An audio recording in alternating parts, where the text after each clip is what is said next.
Nasapawan si Kapuso star, kapamilya aktres bagong primetime queen. Mainit na pinagdedebatehan ngayon ng maraming mga netizens sa ilang mga social media platforms ang patungkol sa pagiging bagong primetime queen umano ng aktres na si Kim Chiu dahil naungusan ng teleserye nito ang pinagbibidahan serye ng Kapuso primetime queen na si Marian Rivera. Ayon sa ilang mga tagahanga ng kapamilya actress host na si Kim Chiu, nararapat ng tawagin bilang bagong primetime queen si Kim Chiu dahil nangunguna sa ratings ang teleseryeng Linlang na pinagbibidahan niya kasama sina Paulo Avellino at JM De Guzman. Sa kabila ng kukunting reach ng TV5 at A2Z, maging ang naglabasang mga spoiler mula sa Prime Video, patuloy pa ring nangunguna sa ratings ang teleseryeng Linlang ni Kim Chiu kaysa sa comeback teleserye ni Marian Rivera na pinamagatang My Guardian Alien. Ayon pa sa ilang mga netizens na sa loob ng halos 3 buwang pagtatapat ng dalawang palabas sa telebisyon sa kaparehong time slot,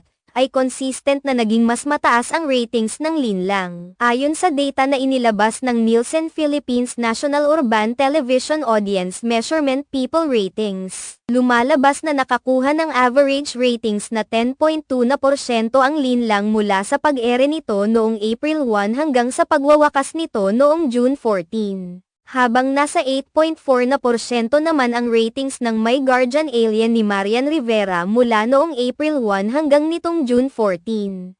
Pumalo rin sa 12% ang ratings ng Linlang noong umira ang finale episode nito noong June 13 at 14, 2024.